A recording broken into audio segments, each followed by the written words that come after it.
Hello, I'm Del with Healing Frequencies Music, and we are here today to discuss musical frequencies as they relate to colors. And because it's a very colorful topic, I chose something very colorful to wear. This is basically an extension of the tuning video that I did previously. As I continued to research musical frequencies and colors, I'm seeing a lot of cool things and wanted to share some of that with you, in addition to some information that might help you in your own musical quests. So without further ado, I am going to share my screen. Cool. We got it to work. All right, so not sure why. Whoops. Let us start from the beginning. As we draw the curtain back, here we go. As I said before, I'm Del Hungerford with Healing Frequencies Music. There's my website, and the title of this is Colors in Musical Frequencies. So the topics that we're going to go through today are colors are nanometers. You measure colors using nanometers. Musical frequencies are measured in hertz, named after a dude from the 1800s with the last name of Hertz. Can't remember his first name. The light spectrum that we see all the time, that is 1 octave of musical notes, which I didn't realize that until I did all the math. So of course, we're going to do some math. So I'll show you how that works. And then what color is equal to each note. So those are the main topics that we're going to go through in this particular video. Moving along. What I did is to, and I need to move my picture so that it is in a different place so you can actually read this. To change the nanometers into hertz, you're going to need some form of a chart.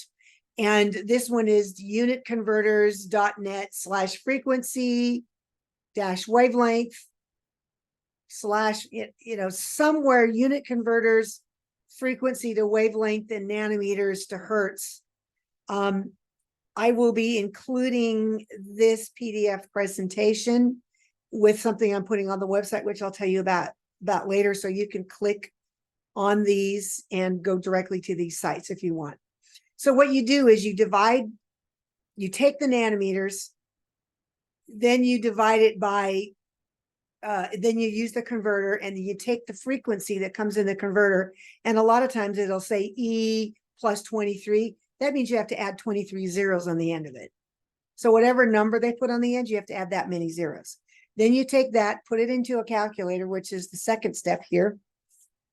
And then you divide it at least 40 times to get a frequency that's in the middle of the piano keyboard. Then to find the concert pitch, I went to the Michigan Tech University's website, where they have a list of concert pitches. At the top of the screen, you'll see 432 at the bottom, all the way to 448 on the far right at the top. So this is where I got my information. So feel free to do the same and to check me out. Make sure I do it right. This is the visible light spectrum that we're used to seeing all the time. You're going to notice that the shorter wavelengths, those are the lower numbers, are going to be on the left, and they're in the violet category. And the longer wavelengths, which are the higher numbers, are going to be off into the red categories up on the right side of the screen. So the longer wavelengths are deep red, and the shorter wavelengths are in the violet. And I guess they call them, towards the ultraviolet. Musical notes. So the entire visible light spectrum fits within 1 octave. And of course, I figured that out when I did the math. I think someone had told me that before, but I didn't understand how it works. And after you've done the math, you can see that once you get to the end and you enter the next number in, it's exactly an octave lower than the first number that you put in. So the entire light spectrum fits within 1 musical octave. So each musical octave is the same color because both nanometers and hertz work on properties of octave doubling. It's a circular process. it's a pattern that repeats. And I know people have asked me, well, what color is A440 or an octave down 220 or an octave higher 880? They're still going to be somewhere in the orange category. They're going to be the same color. They're just going to be different octaves of it. So now here's the interesting, this confused me at first. The ascending musical notes begin from the infrared. This is ascending. So you're going to be going from right to left to go up in pitch. And then descending musical notes, you're going to be going from left to right. This is descending, which is the violet color. So this is opposite of what we would think. And it's kind of confusing at first. I had to really think as I wrote these numbers down. Now let's look at nanometers. So the entire visible light spectrum, again, fits within what is a pure octave. A pure octave is what we call a perfect octave. Ascending and descending hertz and nanometers start from opposite directions. It's kind of like the yin and yang effect, which is why I use these cute little picture. Ascending nanometers begin from the ultraviolet side on the left, and the descending begin on the infrared on the right. So again, this is going the opposite direction as the hertz. So you have to keep in mind that when you're doing the conversion, that when you see a high nanometer number, it's actually a lower note on the musical scale. And again, that can be really confusing, and it took my brain a while to go with that. So let's take a look at the spectrum again. You're going to notice here, as I say, that 400 nanometers is here on the bottom, whereas 700 is on the right. So you are going higher in nanometers, but you're going down in pitch. The interesting thing is, and we'll get to this in a minute, F flat, which we call E now, is going to be down here on this end of the scale. Then you're going to be kind of close to an F. F and F sharp are kind of right in here between the red and the purple as they morph into each other again. But it's that black space that kind of goes in between them. You can't really see that as much in here. All right, before we go to the chart and I let you see, I had to describe Lucy tuning. Because I found a couple charts online with the musical frequencies of the colors. And when I saw this next chart, which is using Lucy tuning, I had to refresh my memory on what Lucy tuning is. Lucy tuning was first described by Charles Lucy, that's why it was named Lucy tuning, in the 1980s. I believe the guy was a guitarist, was looking for a different way, for an alternate method of tuning other than ET. ET stands for equal temperament. Lucy chose a system that split the sharp and flat keys in half. And that might not compute, but once you see the picture here in a minute, you'll understand.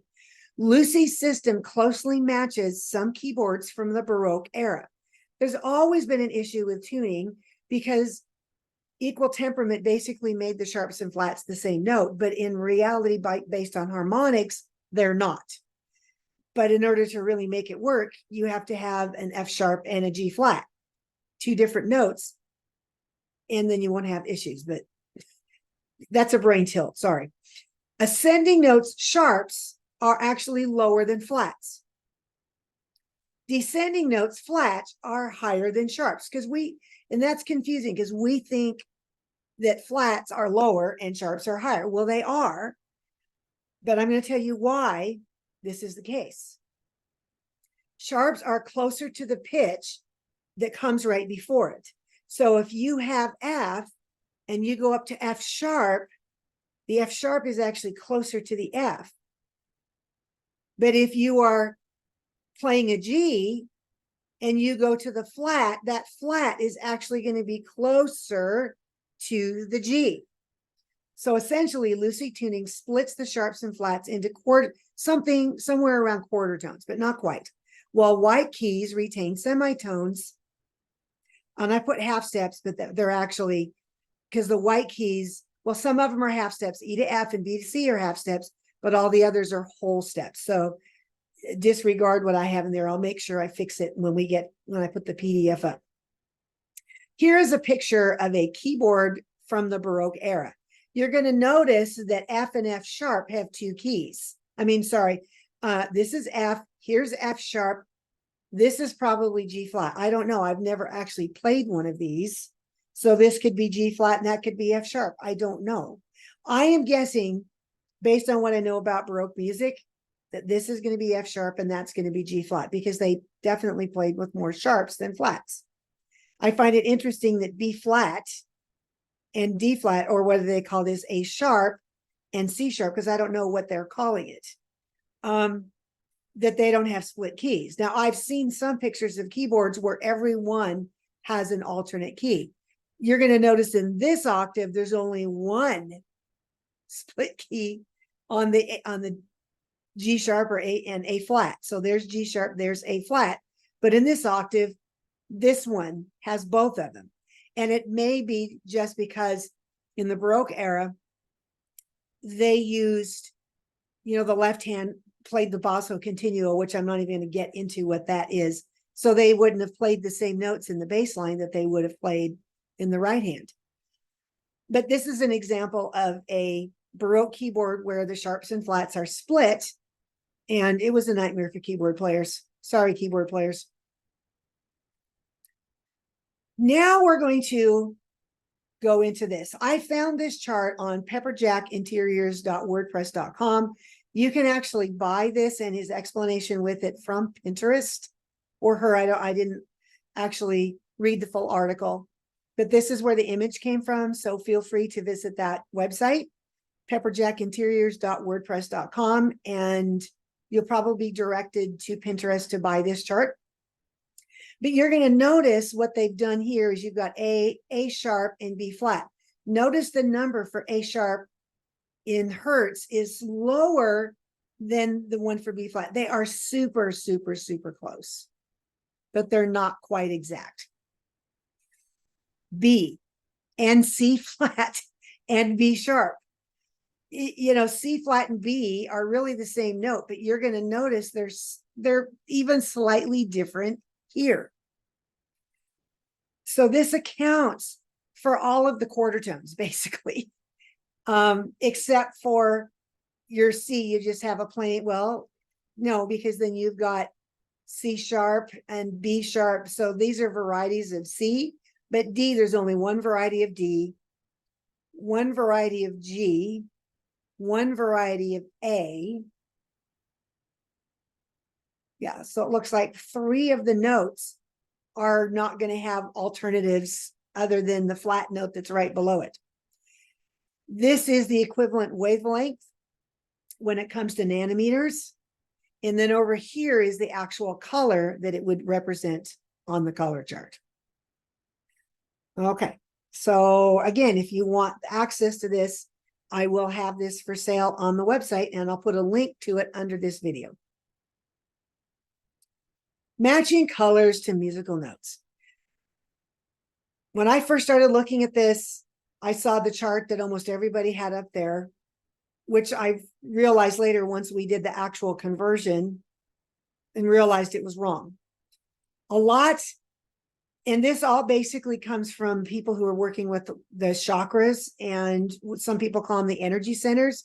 And it started where they just assigned, the base chakra to be red, and they assigned it the note C, thinking that we're just using all the white keys, but they never did the math.